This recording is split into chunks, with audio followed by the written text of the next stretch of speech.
Cycle pure brand உருவான கதைதான் இது. ரங்காராவ் என்ற 8 வயது சிறுவன் 1940களில் தந்தையை இழந்த பின்னர் குடும்ப பொறுப்புகளை ஏற்றுக்கொண்டார். ஆரம்பத்தில் சிறு வேலைகள் செய்து வாழ்க்கையை நடத்திய அவர் பின்னர் மைசூருக்கு சென்று அகர்பத்தி தொழிலை தொடங்க முடிவெடுத்தார். ரங்காராவ் தனது பாட்டியுடன் இணைந்து வீட்டிலேயே அகர்பத்தி தயாரிப்பை தொடங்கினார். தினசரி மூலப்பொருட்களை வாங்கி பொருட்களை உற்பத்தி செய்து அவற்றை விற்பனை செய்தார். விற்பனையில் கிடைக்கும் வருமானத்தை மறுநாள் உற்பத்திக்கும் குடும்ப செலவுகளுக்கும் பயன்படுத்தினார். காலப்போக்கில் ஒரு தனித்துவமான பிராண்டை உருவாக்க வேண்டியதின் அவசியத்தை உணர்ந்து 1948ஆம் ஆண்டில் என்ஆர் குழுமத்தின் கீழ் சைக்கிள் அகர்பத்திகள் பிராண்டை உருவாக்கினார். சைக்கிள் பியூர் அகர்பத்தி தொடக்கத்திலிருந்தே வாசனை தரத்தில் முழு கவனம் செலுத்தியது. போட்டியாளர்கள் விலையிலும் பேக்கேஜிங்கிலும் முக்கியத்துவம் கொடுத்தபோது சைக்கிள் நுகர்வோர் மனதில் அதன் தனித்துவமான வாசனையை நிலைநிறுத்த விரும்பியது. சைக்கிள் என்ற பெயர் இந்தியா முழுவதும் அதன் எளிமை, நினைவில் நிற்கும் தன்மையுடன் மக்களுடன் தொடர்புடைய இயல்புக்காக தேர்வு செய்யப்பட்டது. ஒரு சைக்கிள் போல எளிமையானதோடு மலிவானது, அதாவது simple and affordable like a cycle என்ற ஆரம்பகால வாசகம் பிராண்டை மக்களுக்கு நெருக்கமாகவும் அணுகக்கூடியதாகவும் உணர வைத்தது. சாதாரணமான ரேப்பர்களில் இருந்து பிரகாசமான வண்ணமயமான வடிவமைப்புகளுக்கு மாறியது சந்தையிலிருந்து மற்ற ஊதுபத்திகளின் பேக்கேஜிங்களுக்கு மாறுபட்டு நின்றது.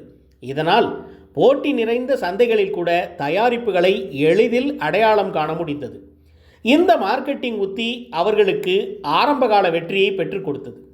சைக்கிளின் ஆரம்பகால மார்க்கெட்டிங் உத்தியை விளக்கும் ஒரு சுவாரஸ்யமான நிகழ்ச்சி. ஒரு கடைக்காரர் ஆரம்பத்தில் அகர்பத்தி வாங்க மறுத்தபோது இளம் வயது ரங்காராவ் ஒன்றும் பேசாமல் கடைக்கு வெளியே 2 ஊதுபத்திகளை ஏற்றி வைத்து சென்று விட்டார். மனதை கவரும் வாசனை வாடிக்கையாளர்களை ஈர்த்து நறுமணத்தை பற்றி விசாரிக்க தொடங்கினர். ஆர்வம் தூண்டப்பட்ட கடைக்காரர் அடுத்த நாள் ஊதுபத்திகளை கேட்டபோது ராவ் 2 பத்திகளை மட்டுமே கொடுத்து வீட்டிற்கு எடுத்துச் செல்லுங்கள் என்றார். அவரின் குடும்பத்தினரும் அண்டை வீட்டாரும் அந்த நறுமணத்தை மிகவும் விரும்ப உடனடி தேவை உருவானது. அடுத்த நாள் கடைக்காரர் 10 ஊதுபத்தி பெட்டிகளை கேட்க ராவ் அவற்றை இரட்டிப்பு விலைக்கு விற்றார்.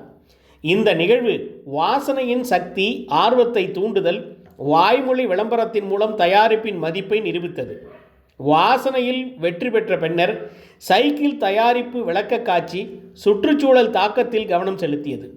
கனமான விலையுயர்ந்த மறுசுழற்சி செய்வதில் சிக்கலான தகரப்பெட்டிகளில் இருந்து விலகி லேமினேஷன் கொண்ட லேசான டூப்ளெக்ஸ் போர்டு பெட்டிகளுக்கு மாறியதில் சைக்கிள் பிராண்டு தான் முன்னோடி.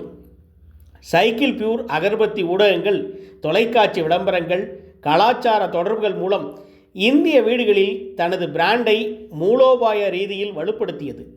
கலாச்சார வேர்களை ஆழப்படுத்த கிரிக்கெட்டுடன் இணைந்து பெரிய அளவிலான பார்வையாளர்களை சென்றடைய முக்கிய கிரிக்கெட் விளையாட்டின் நிகழ்ச்சிகளுக்கு நிதியுதவி வழங்கியது.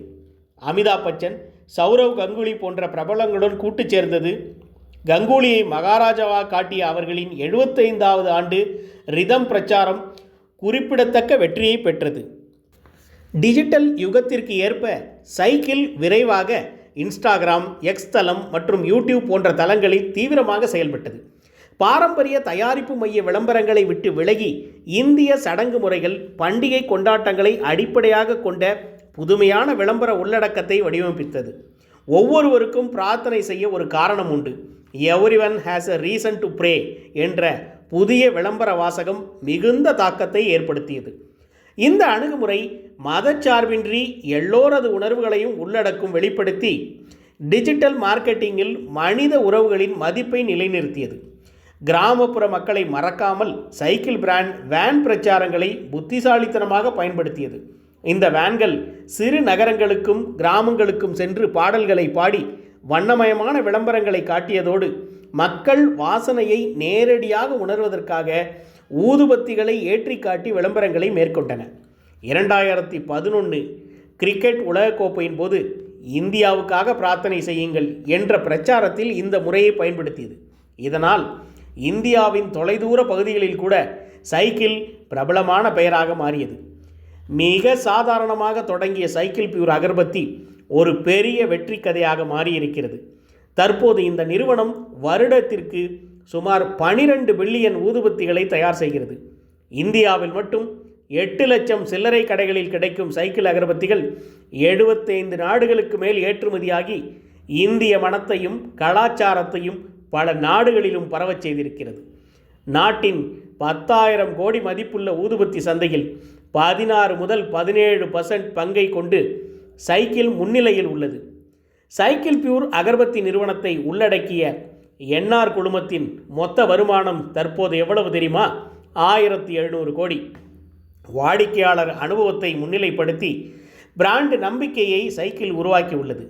பரந்த சந்தை ஊடுருவல், நோக்கம் சார்ந்த புதுமையான அணுகுமுறை, கலாச்சார விளம்பர ஒருங்கிணைப்பு, கிரிக்கெட் திருவிழாக்கள் போன்றவற்றுடன் உணர்வு சார்ந்த தொடர்பு, சிறு நகரங்கள் கிராமங்களுக்கான சேவை மூலம் சிறிய சந்தைகளையும் பயன்படுத்தி மிகப்பெரிய வாடிக்கையாளர் விசுவாசத்தை பெற்றிருக்கிறது.